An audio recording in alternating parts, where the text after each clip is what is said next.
Hello viewers, আসসালামু আলাইকুম। কেমন আছেন সবাই?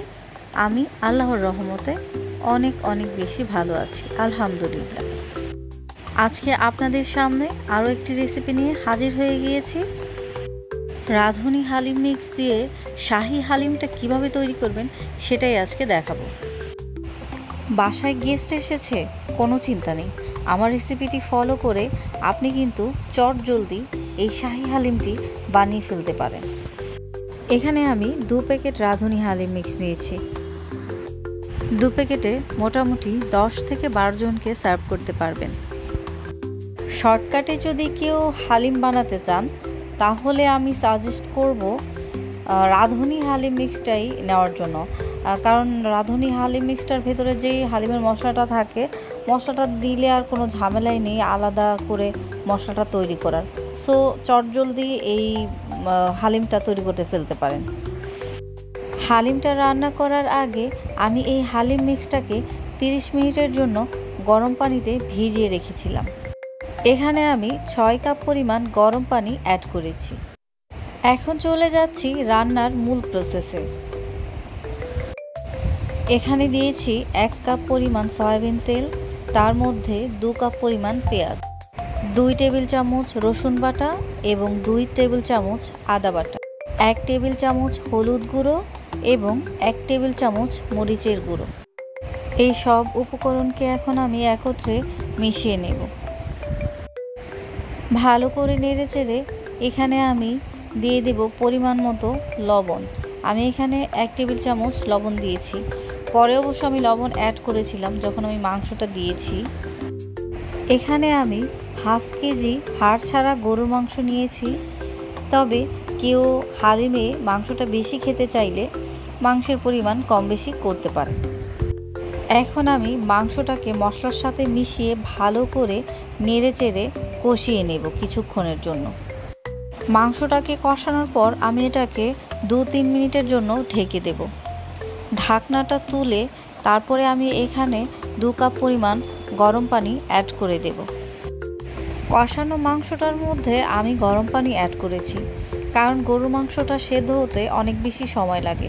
এখানে গরম পানিটা ইউজ করলে গরুর মাংসটা তাড়াতাড়ি সেদ্ধ হয়ে যায়। এখানে মাংসটা প্রায় 80%-এর মতো সেদ্ধ হয়ে গিয়েছে। এখন আমি এখানে হালিম মিক্সটা ঢেলে দেব। আধা ঘন্টার জন্য আমি হালিম মিক্সটাকে ভিজিয়ে রেখেছিলাম। ভিজিয়ে রাখাতে এটা নরম হয়ে ফুলে উঠেছে। পুরো হালিম মিক্সটাকে আমি এখানে ঢেলে দিয়েছি। তারপরে মাংসটার সাথে ভালো করে এটাকে আমি মিশিয়ে নেব। এখন আমি এখানে আবারও 2 কাপ পরিমাণ গরম পানি অ্যাড করে দেব। গরম পানিটা অ্যাড করার পরে এখানে আমি এখন হালিমের যে মশলাটা আমি রেখেছিলাম এই মশলাটাকে আমি পুরোপুরি অ্যাড করে দিব। মশলাটা দিয়ে এখন আমি এটাকে ভালো করে নেড়েচেড়ে মিশিয়ে নেব। এখন আমি হালিমটাকে ঢেকে রাখছি 10 মিনিটের জন্য। 10 মিনিট পরে ফিরছি। হালিমটাতে বলক চলে এসেছে এবং মাংসটাও পুরোপুরি সেদ্ধ হয়ে গিয়েছে। এখন আমি এখানে 2 টেবিল চামচ চাট মশলার গুঁড়ো অ্যাড করে দেব। এখানে আমি চাট মশলার গুঁড়োটা ইউজ করেছি, আপনারা না চাইলে স্কিপ করতে পারেন। তারপর আমি এখানে দিয়ে দিয়েছি ম্যাগি মশলা, 2 প্যাকেট ম্যাগি মশলার গুঁড়ো দিয়ে দিয়েছি। তারপর ভালো করে নেড়েচেড়ে মিশিয়ে নিয়েছি।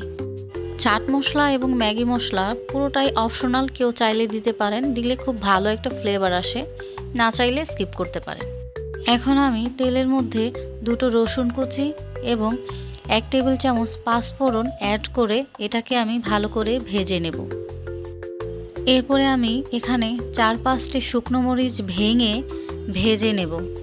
ভেজে এটা আমি হালিমের মধ্যে দিয়ে দেব। হালিমের মধ্যে বিশেষ করে এই তরকাটা লাগানো খুবই জরুরি।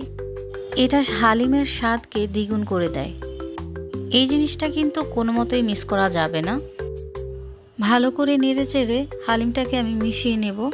এরপর আমি এখানে দিয়ে দেব 1 কাপ পরিমাণ পেঁয়াজ বেরেস্তা। পেঁয়াজ বেরেস্তাটা দিয়ে এটাকে আমি ভালো করে মিশিয়ে নেব। এখন হালিমটাকে সার্ভ করার পালা। আমি আমার মতো পেঁয়াজ বেরেস্তা এবং লেবু দিয়ে পরিবেশন করে নিয়েছি। আপনারা আপনাদের মতো পরিবেশন করে নেবেন। আপনারা দেখেছেন হালিমের এই ফুল প্রসেসটাতে আমি কিন্তু একটুও ঠান্ডা পানি ব্যবহার করিনি, আমি কিন্তু সম্পূর্ণ গরম পানি ইউজ করেছি। কেউ যদি তাড়াতাড়ি শর্টকাটে করতে চান তাহলে গরম পানিটাই ইউজ করবেন, তাহলে খুব তাড়াতাড়ি হয়ে আসবে। আমি আমার মতো চেষ্টা করেছি হালিমের ফুল প্রসেসটা দেখানোর। আপনাদের যদি ভালো লাগে তাহলে আমার রেসিপিটি ফলো করতে পারেন। লাইক, কমেন্ট, শেয়ার এবং সাবস্ক্রাইব করে পাশেই থাকবেন। সবাই ভালো থাকবেন। আল্লাহ হাফেজ। আসসালামু আলাইকুম।